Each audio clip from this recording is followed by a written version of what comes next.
Right, welcome everybody. As our attendee list fills up, we already recognize some of our friends from across the country. So good afternoon everybody. Hyvää päivää kaikille kuuntelijoille ympäri maailmaa.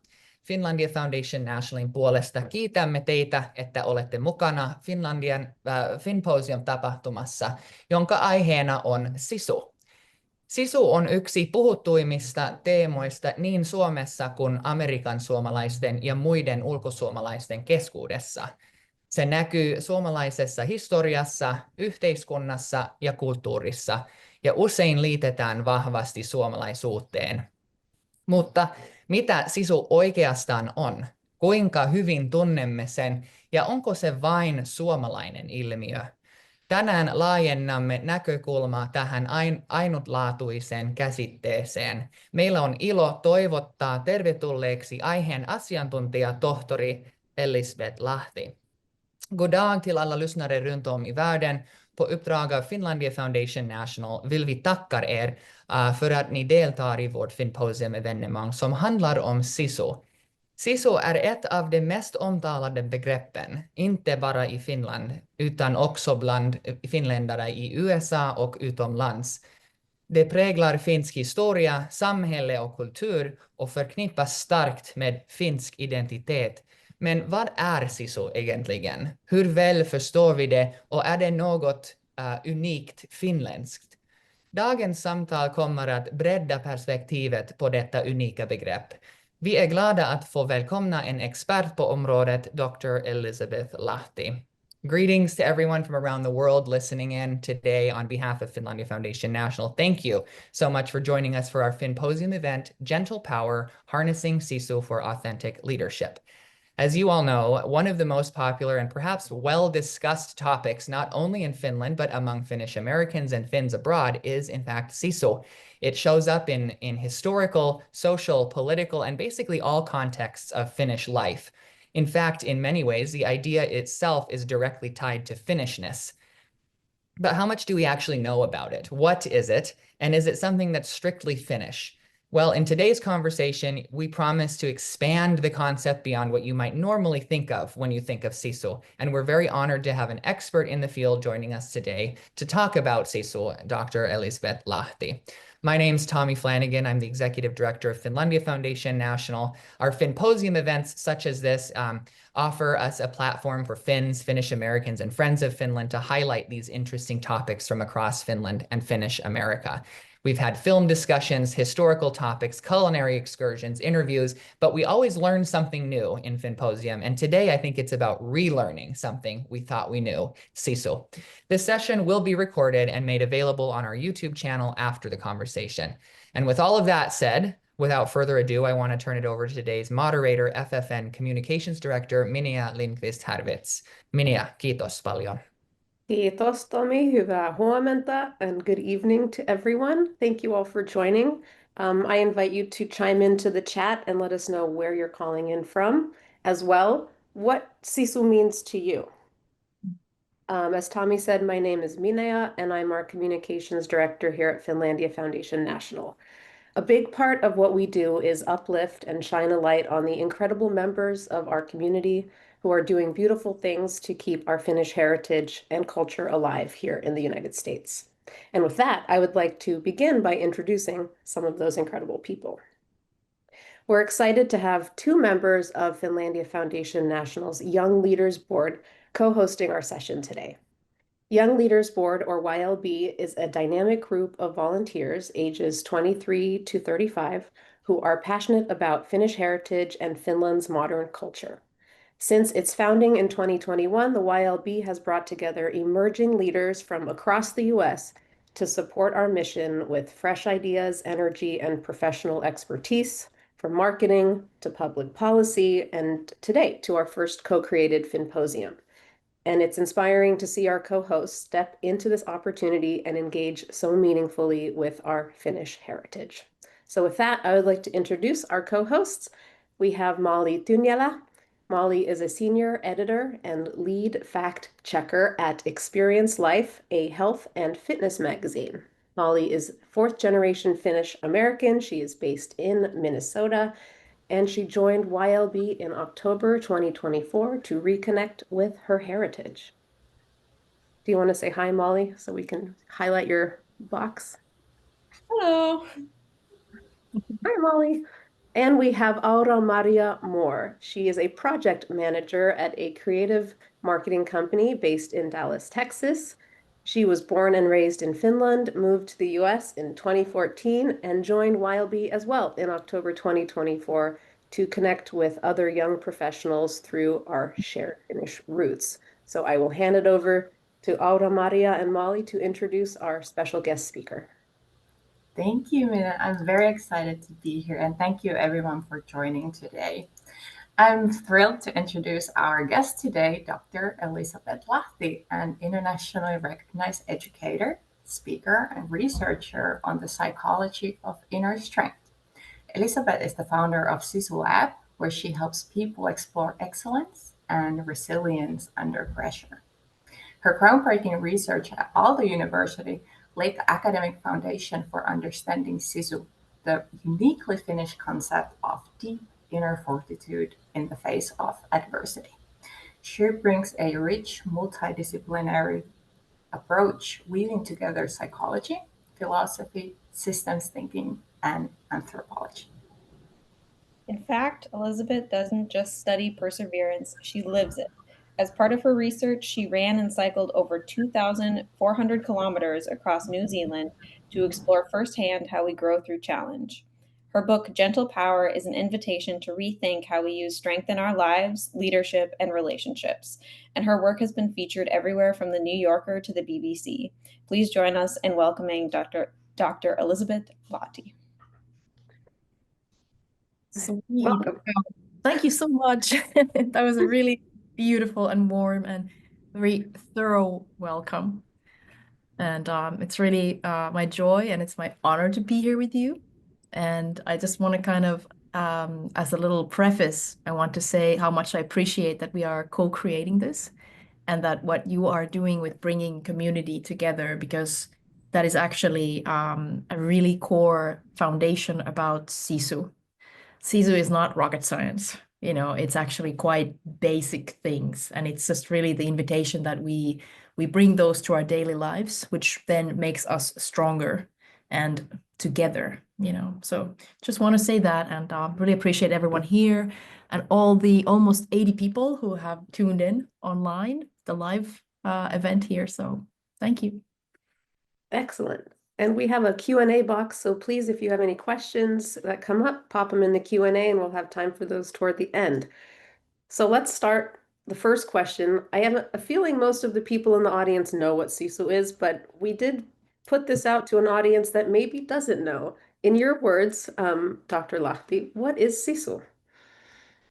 Yeah, so before I answer, I'm gonna invite everyone to actually drop a few words into the chat box if you want to kind of describe what Sisu is to you. It can be a sentence or, a word or two.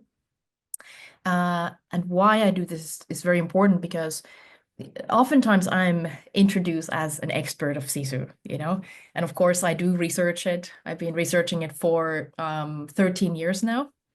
And not because I thought it was a cool topic back in the day when no one was researching it, but it was really an answer to my own need to understand how I might overcome a trauma that I was going through. So it was a coincidence, a calling, so to speak.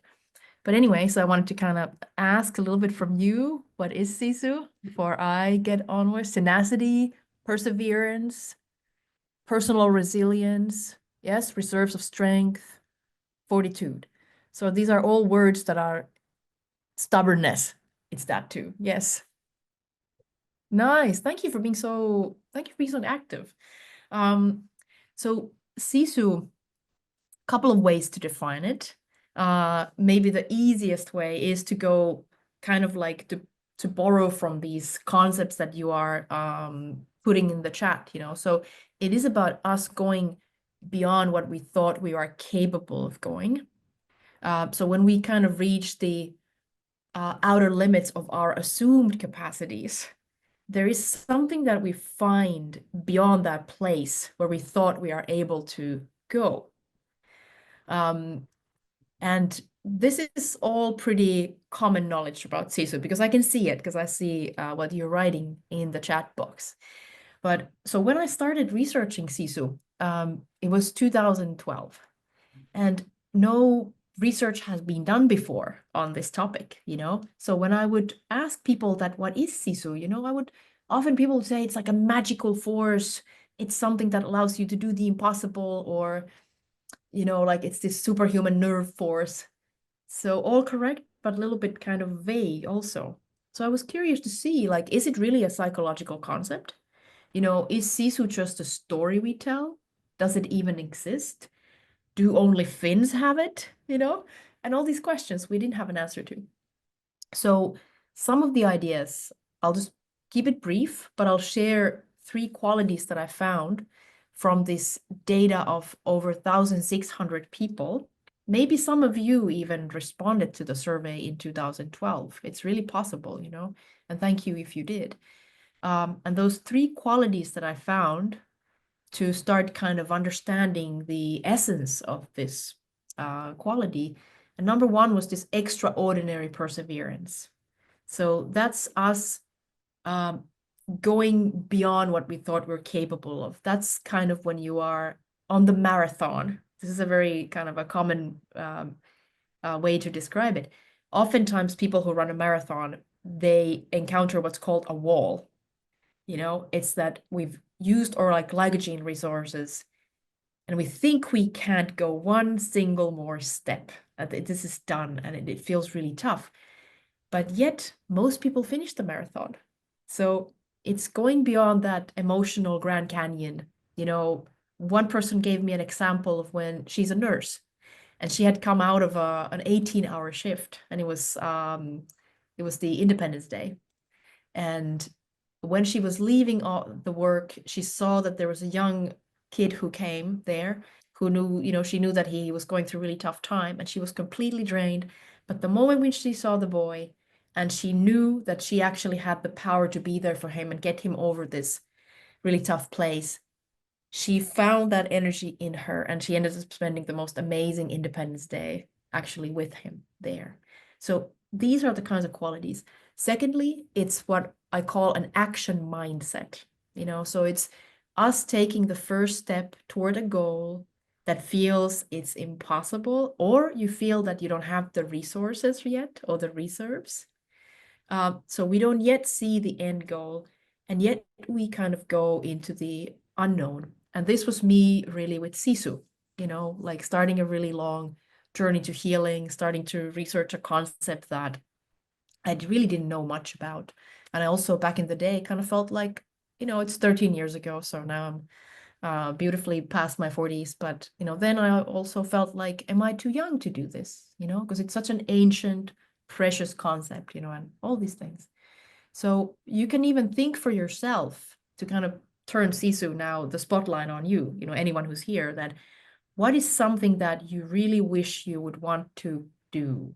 What's a dream that you have that you've had for maybe a long time and it requires this one step ahead? So you can feel into what that could be. And maybe during this hour that we spend together, maybe even write down the first possible step that's very simple that you can take on the journey towards something that feels impossible. Because, you know, it's one step at a time. That's how I ran the length of New Zealand, one step at a time. So it's us taking action against the nearly impossible goal. And then thirdly, which is super important, and why Sisu actually is different from other concepts in psychology. So it is researched nowadays, you know, in different parts of the world, and people are trying to understand how to apply it. So the third part is that Sisu is an embodied quality. So in the chat, I saw many qualities, you know, tenacity, perseverance, greediness, tenacity, all these. Generally, these are referred to as psychological qualities, that it's about our willpower. But Sisu actually, in addition to that, it's more about something that's somatic. It's visceral. And with these plus 10 years of researching Sisu, I understand now why it hadn't been researched, because it's more about maybe a non-verbal quality, a non-cognitive, it's sometimes really hard to explain how we overcome when we do. Because those strengths that we pull from in that moment, they feel almost a little bit mystical, right? Like I just invite anyone who's been to that place of Sisu, that you have pulled that strength from you. It's hard to really say, where does it exactly come from and how are we able to pull it out of thin air, you know? So it points to a part of research that is not about the psychology, but is actually about the intelligence of our body. So I'm going to leave these 3 points there: extraordinary perseverance, action mindset, and that it's more about something in our body and body intelligence than only about our willpower, so to speak. So these can be a little foundation and a framework as we continue the conversation. Thank you. I love that. It wasn't too long of an Oh answer. no, that was great. We even got a heart there. Oh, we got 2 hearts. All right. Oh, we got Heart. 2 hearts. All of that said, where does the gentleness come in? Your book is called Gentle Power. What is the gentle side of this, Sisu? I love it. I love that you dive right into the deep end. This is really good. You know, the logical thing when I wrote the book, and it was the first book written on Sisu as a concept that's about, you know, our personal development and as a psychological, nice, thank you, Lisa, as a psychological concept or an embodied. Logical thing would have been to call it Sisu, but I called it Gentle Power because of what I discovered from my own journey. And again, you know, when I speak of my journey with Sisu, I really invite everyone to think of them for themselves. What's the core thing for you about it? What you have learned from that dark forest, you know, of having gone through something really difficult. How did you overcome? What's the golden diamond, the nugget for you about Sisu and strength? Because we are all experts on Sisu. You know, I'm sometimes called the expert on Sisu, but in Finland, we have 5.5 million Sisu experts. You know, across the world, Sisu is a universal capacity. Everyone here has the knowledge, you know, it's just that we pause sometimes to remember what we know. So for me, the important realization from researching Sisu through this ultra run, you know, how to say it? I'm from a region called Etelä-Pohjanmaa, Ostrobotnia in Finland, and we're quite crazy, you know, so our level of Sisu is just a little bit like this. So for me, it wasn't enough to research Sisu in a survey. I really wanted to take myself and the research on the road and put myself in those situations to see how I respond, you know, how does my mind respond? How does my body respond? So that it would be really authentic. And it's called autoethnography is the research style. So when I was there running and I trained for it for 2 years, I was not an ultra runner before I started. And again, taking that first step, going for the first run, being comfortable running 5 kilometers, then becoming comfortable running 10.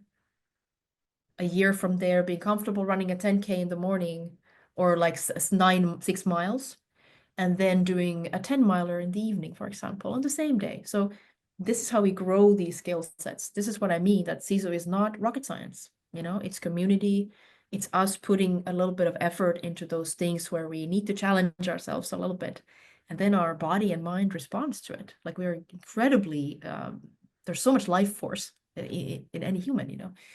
So I trained for it for 2 years. And there I was in New Zealand then, from January 18th onwards, you know, I started.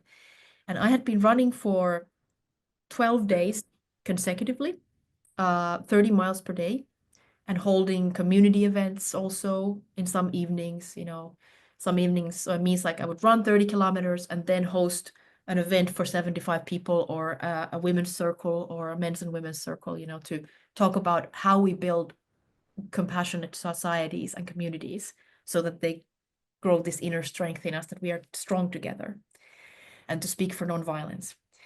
And what happened on day 12 was this biggest realization where I was having this kind of a conversation with the road because I was alone running all the days.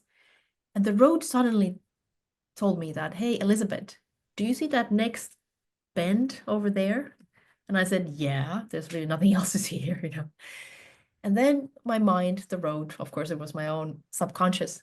It said that, well, Elisabet, you know, when you run to that curve, there's going to be a next straight road and the next curve and the bend and the next straight road, that the pain will stop when you make it stop, that you will never run out of road to run on this exploration. Because I was in a lot of pain at that point. I had to think how the run is going to continue or what's going to happen, you know. And it was that time when I realized, you know, that it had actually been easier for me to be hard on myself because I had to build this kind of protective layer, you know, and the cultures around us oftentimes really glorify us being very strong. You know, we tend to praise those people. We write about them in the newspapers, you know, and we like to see people exceed themselves because it tells us, you know, that it reminds us that we have this strength. But sometimes we do it at the cost of our life force, maybe at the cost of psychological safety for people in our family, you know, if we become too hard, too cold, you know. So that was when I realized that it had been easier for me to be hard on myself than to be gentle on myself. And that's where I started to understand this paradox that strength isn't just toughness, it's actually also the opposite. And how this gentleness actually is what takes sometimes the most sisu and the most courage in a world that rewards us for putting on like a really tough shell, which I had to do also, which is so many of us, you know. And so from there onwards, I started to look at my own relationships and my relationship to myself. You know, that's why I think I had gone to New Zealand to have time to reflect. And when it was time to finish the dissertation for the PhD and also write the book, and I was looking at what's happening in the world, I realized pretty soon that it's not enough to talk just about Sisu. The Sisu, when it's not balanced with gentleness, you know, if it's only the toughness, if it doesn't have the balancing of us being intuitive and self-care, taking care of each other and ourselves, it becomes too hard and it can actually break us. This is, I mean, I'm sure most of us have seen this either in our environment or in our own lives, you know.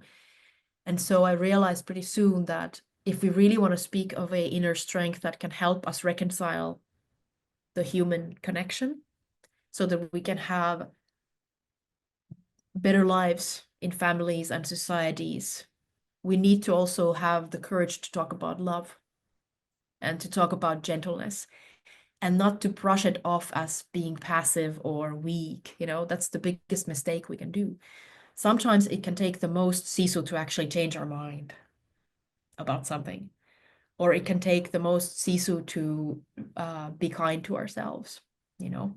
So I'll close off my long answer, but just the idea, and it's also in my book, In Gentle Power, it describes these 3 levels of sisu that the ways how sisu can be harmful to us, to ourselves, lead to burnout, overextension, harm to our environment, in our families, in our work communities. You know, when someone has too much sisu, they can be intimidating to other people.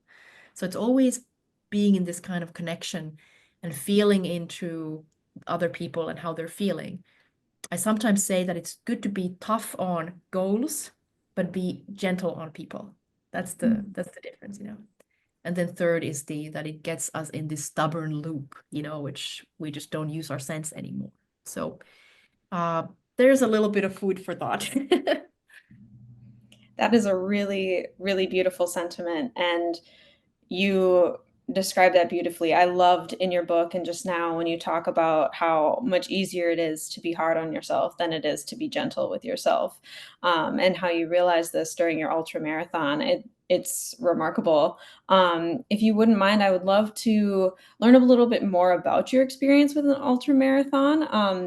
It's a large part of the book and it's amazing. You kind of touched on this a second ago, but if you could speak a little bit more to what inspired you to embark on this journey, what was it about the ultra marathon in particular, New Zealand specifically, maybe, and how does the experience connect with the book's themes of Sisu and gentle power?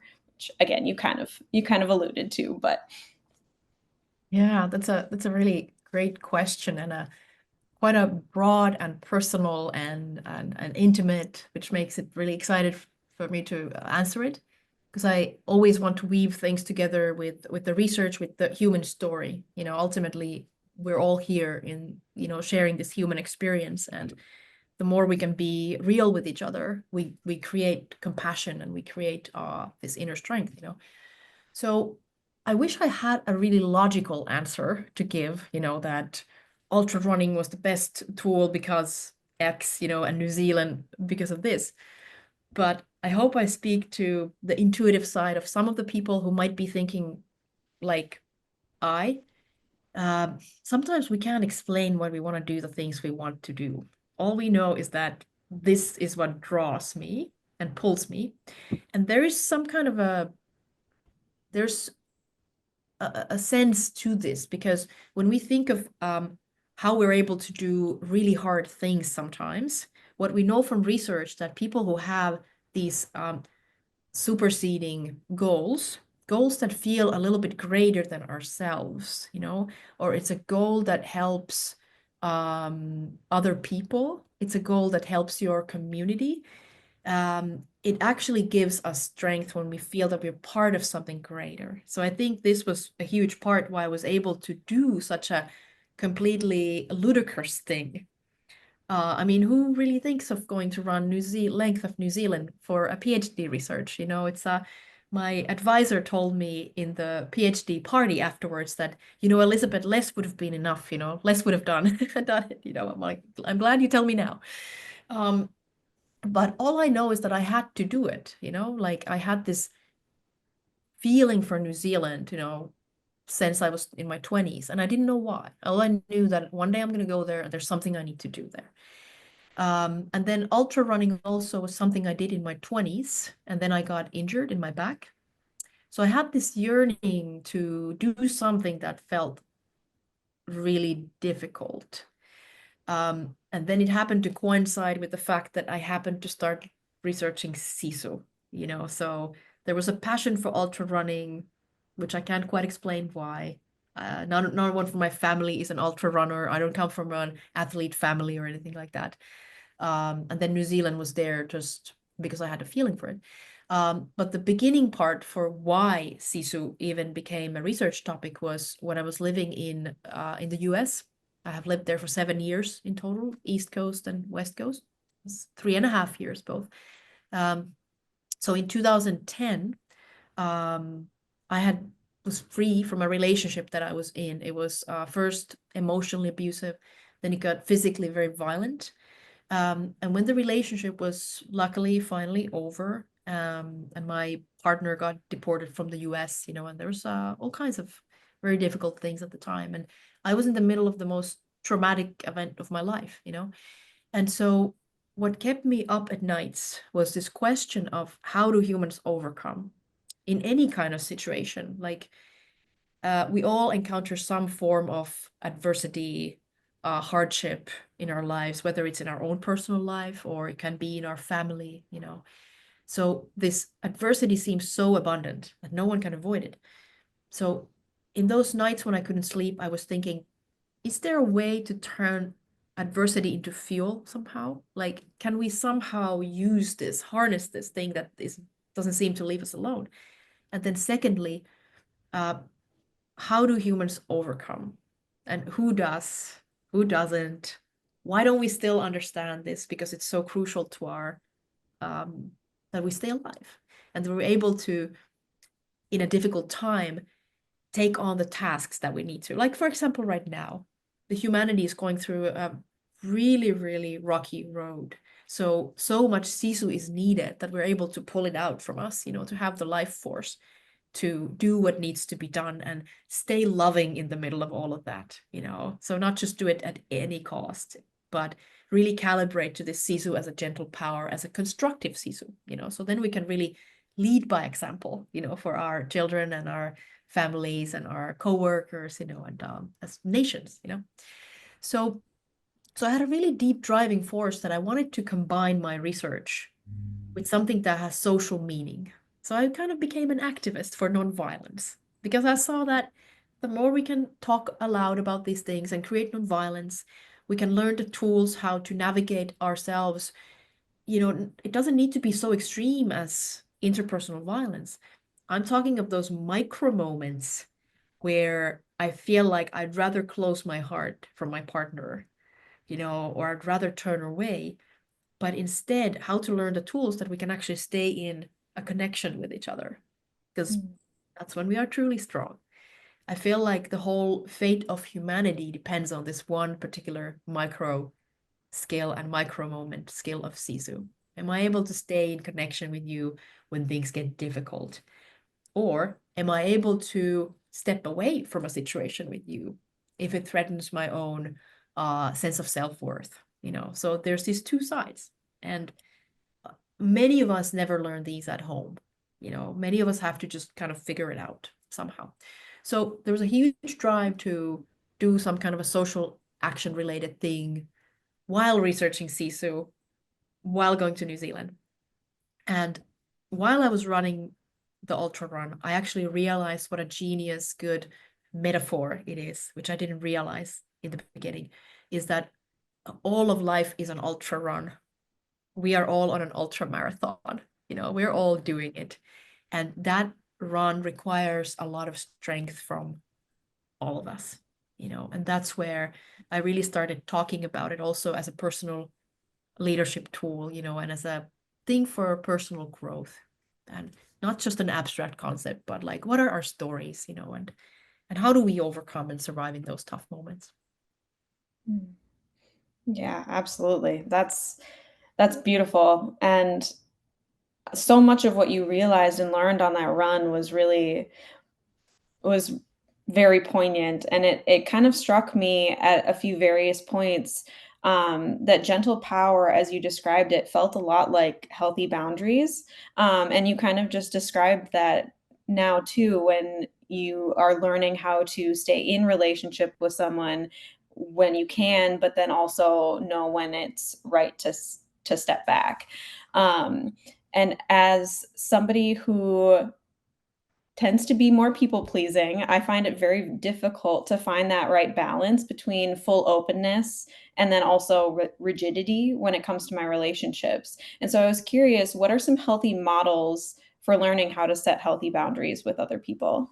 Wow, I love where you're taking this. And, you know, this idea that, I'm just going to put a little preface this a little bit as well, that gentleness and power, like gentle Sisu, it's a continuum. So for some person, it might be easier to have Sisu, like for me in the past, it was easy to do really tough things. I lit up when I saw an impossible goal, what I needed was more gentleness, so I was on the spectrum more on the Sisu. I needed more, in the Eastern terminology, I needed more yin, more softness and gentleness. Whereas for someone, it might be that they're too much in the yin, in the softness and in the gentleness. So they might have a hard time starting things and following through. So for that person, they actually need to bring more of that toughness and the Sisu to create a harmonious, healthy balance for what they're doing. And also why this question is so important and you're taking it the right direction connects to the idea why I'm still so excited about Sisu after 13 years. I don't think I would be if I would only talk about Sisu as this, personal fortitude and here's how you do peak performance at work or develop your mental toughness, but I really see it that it's an invitation for a personal journey, because it requires a lot of honesty, to look at ourselves in the mirror and to look at those parts in us where we either flake out, that we don't take the first step, that we just don't go there, or we don't stand up for ourselves or for other people, or that we lack self-care, or that we lack gentleness and all of these. I would say this is the toughest work anyone ever does. And this is the work that impacts immediately my relationship to you. It immediately impacts if I'm able to say yes when I'm supposed to say yes, or do I say Do I say yes when I'm supposed to say no? And that creates a life, you know?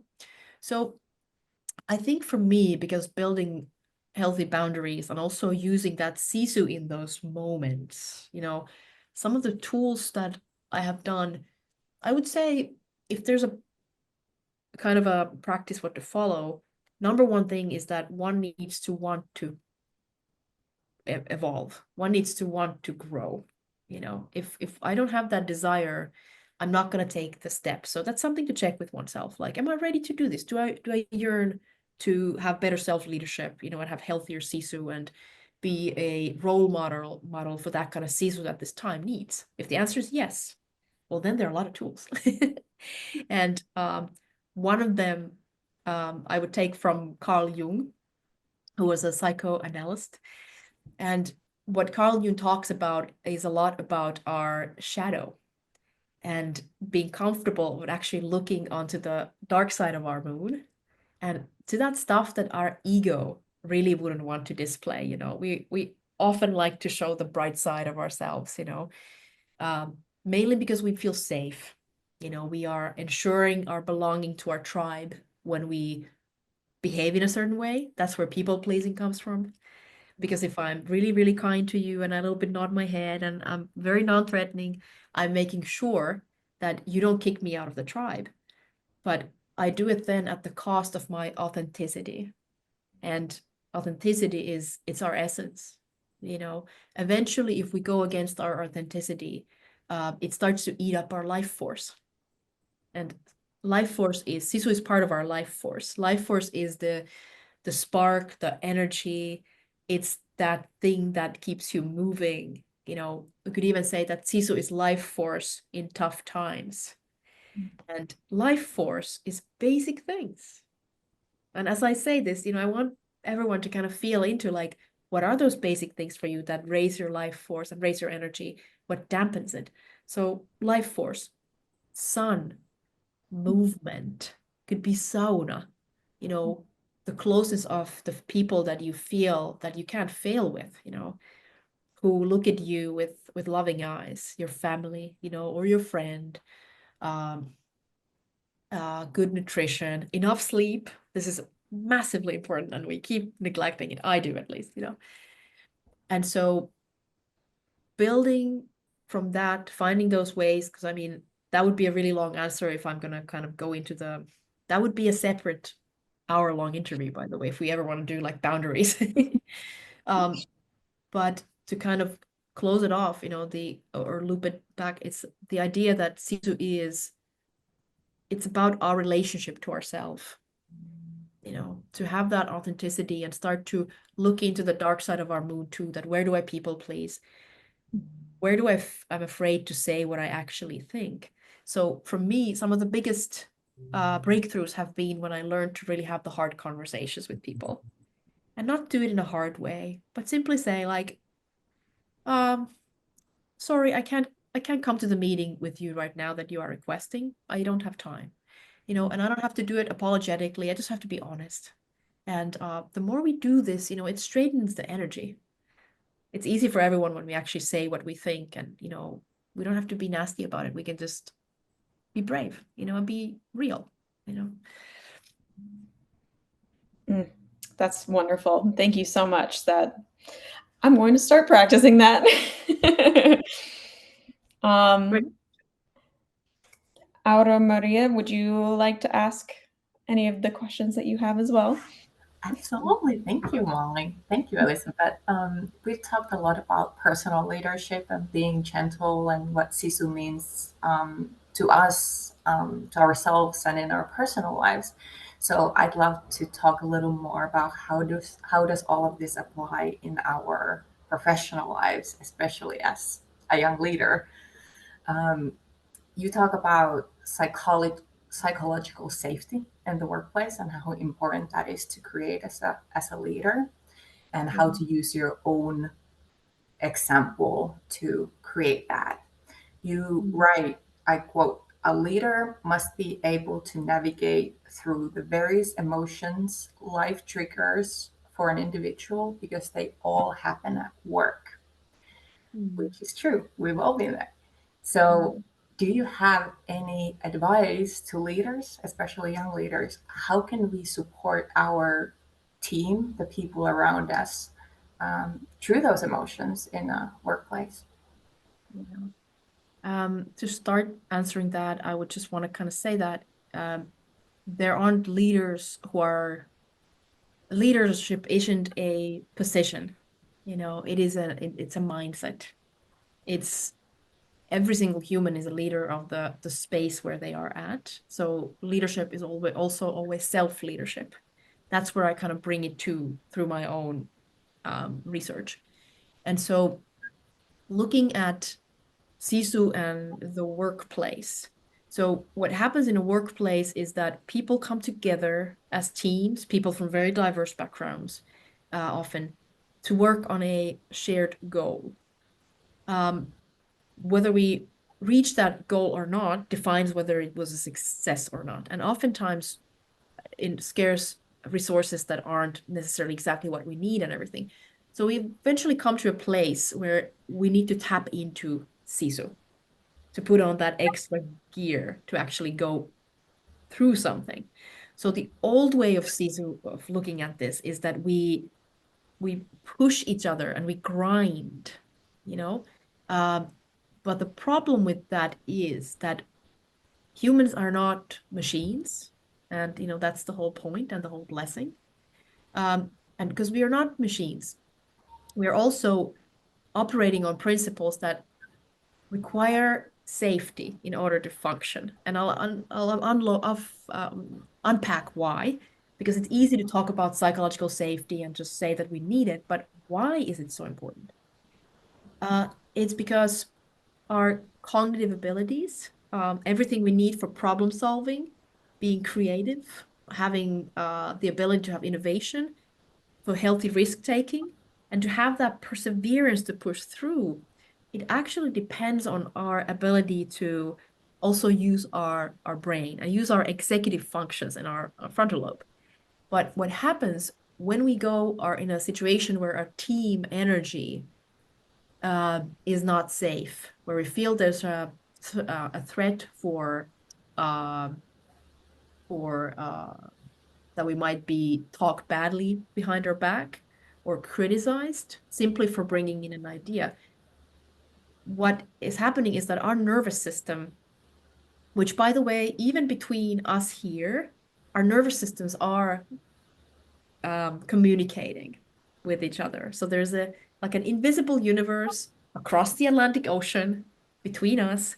We're reading each other's facial expressions, reading each other's body language, and through that, our nervous system for every single human, is searching for an answer for this one single question, which is, am I safe? And the answer to this question sets off a whole chemical reaction in our body.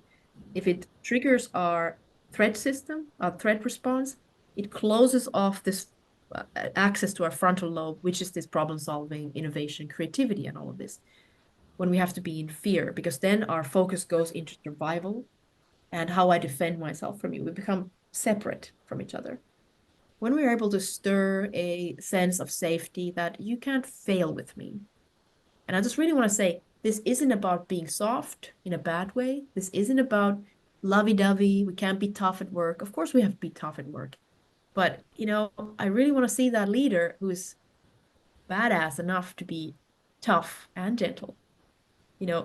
That takes effort. Being only tough is the easiest thing anyone can do. It's easy to be clever and tough and hard.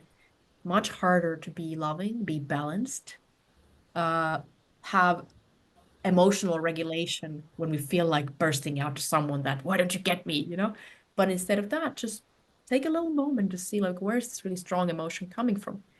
Will this yield to the result that we want to achieve together, which is creating a thing of beauty or solving humanity's grand challenges?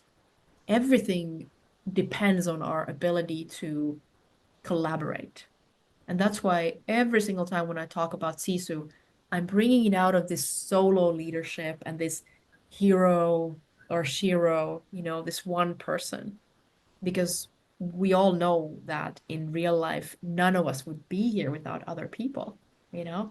So for me, and again, this is me, and I invite everyone to feel into what Sisu is for them and create that story, and like to make sure that it works, and create something good. But for me, it is really about collaboration, interdependence, and with that, doing really the hardest work that also is involved, which is to learn how to collaborate together, and tolerate each other's weird habits, and different opinions and things that annoy us about each other, and using our Sisu to create good things. Yeah, that's wonderful. That kind of leads into the idea that our personal leadership and our state of mind and energy radiates around us, and others will take on that example in the workplace and in personal life as well. So thinking about how can I in the workplace stay true to my authentic self, be gracious, lead with that grace over ego, and and and share that with others as a leader. And you talk about how opposite of fear is in bravery, but letting go. That personally struck with me. That challenged me to really consider and reflect what are the patterns and beliefs I have that influence my decision making in the workplace, and how can I let go of these to create a more authentic experience to myself, but also the people I work with. What was your own journey of reflecting those patterns and narratives in yourself and letting go of those? You really elaborated that so beautifully, by the way. I just want to really acknowledge that.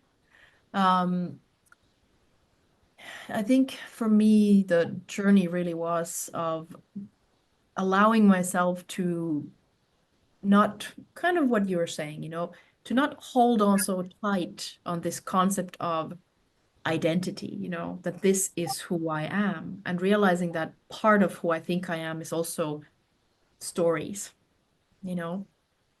And so being able to, well, one really important tool that I learned to use is actually to gently start to kind of become aware of my thinking, because our thinking and our beliefs, for example, which are part of our subconscious mind, and our conscious mind it's about 50 bits per second of data, approximately. Could a little bit vary the numbers now here.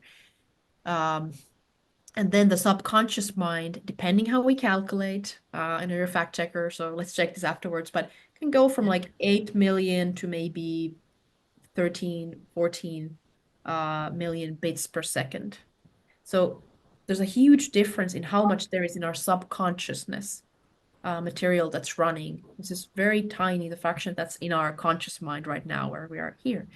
And so our beliefs, for example, are part of that subconscious material until we bring it out. And the challenge and the there is that these subconscious materials impact our behavior. They impact our decisions. And this is what Carol Dweck, who's a researcher at Stanford, she's been researching this for maybe, decades now.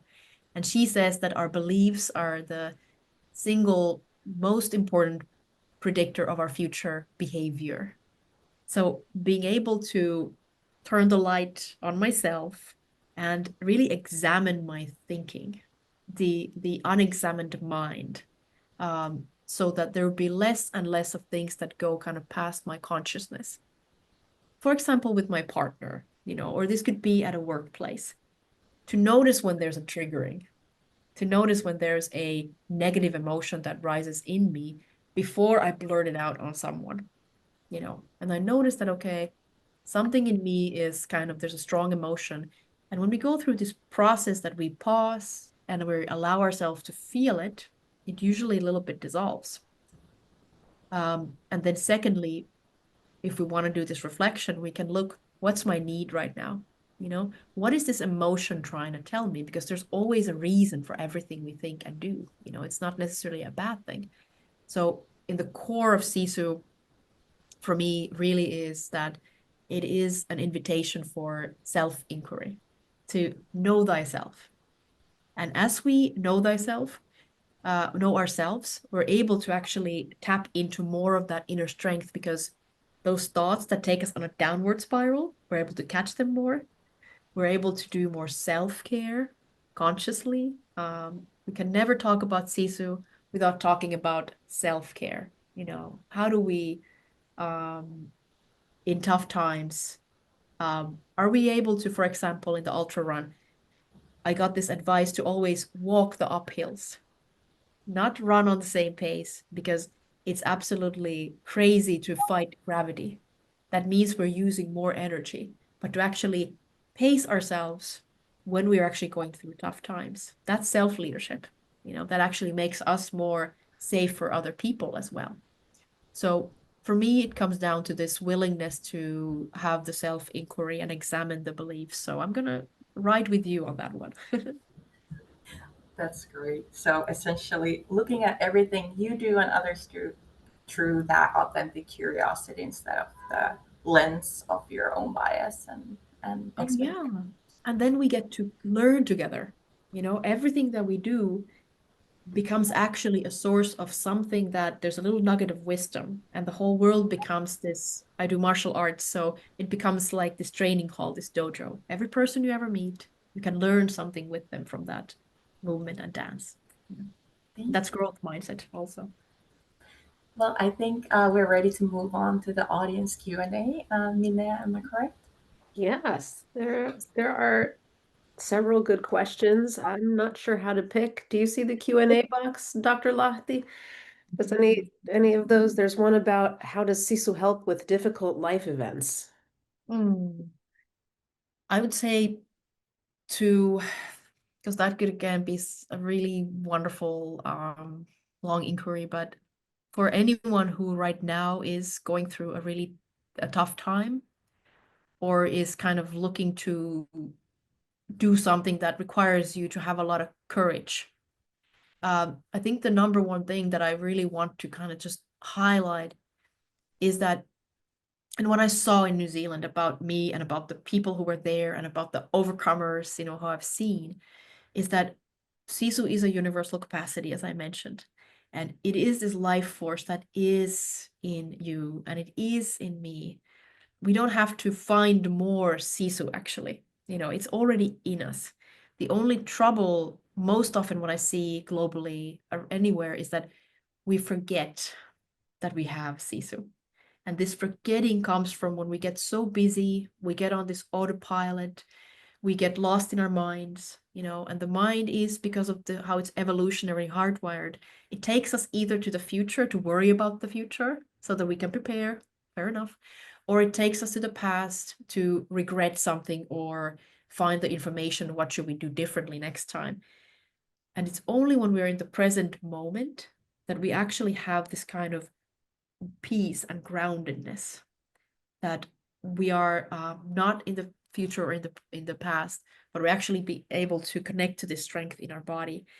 How we do that? There are many tools. The one thing that I want to highlight is our breath. Everyone has this, you know, we're all born, it's our oldest friend since the moment we're born, and our breath has direct access to our nervous system. So with inhale, that's, for example, 4 seconds, and an exhale that's longer, so for example 8 seconds, you can influence your heart rate and slow it down. Your nervous system reads this. It reads it as an invitation that the threat is over. We're able to kind of ground. So learning some kind of techniques that allow you to calm your nervous system. And how this relates to Sisu is that this is us actually doing the preparationary work so that we help ourselves in those moments of Sisu when they come, so they don't catch us by surprise. So this is something anyone can do, especially if we are in a place now that it's not so demanding. Then I really invite, you know, to find out what's that thing for you that allows you to cultivate this life force. in you and talk with your friends, like just check how they're doing it. But the idea is that it's about unlocking, because the Sisu is already there. It's our original state. And last thing I want to see is, like, if you want to see a human in our original state and the life force, go look into the eyes of a child. That's the beginning point. And we all came from there, and we forget we had that. Ihanasti sanottu. Kiitos. Thank you so much for coming out. And I know it's evening in Helsinki and summer's coming, and we all appreciate you coming out and sharing your wisdom. I recommend the book to everyone. I was looking at our bookstore shop.finlandiafoundation.org. It is sold out, but I'll talk to April. We'll try to get some more copies in there. But that's good news. So Cool. kiitos, and thank you, Molly. Thank you, Aura Maria. You guys are doing great. Love the energy that you bring. So and so does everyone else. We're seeing all those little hearts. Thank you. And thanks to the audience. So onward with Sisu, Sisulla eteenpäin. And you know where to find us if you have any more questions. Have a beautiful day. Thank you so much. And I see that there are a lot of good questions that were still there. So I also encourage anyone who feels like it, just if there's a burning question that you still have, uh, just drop me a note, like on LinkedIn, or sisulab.com is my website. And so if you have something that you really want to kind of have an answer to that you don't, you can also read the book if you feel like, but just don't be a stranger.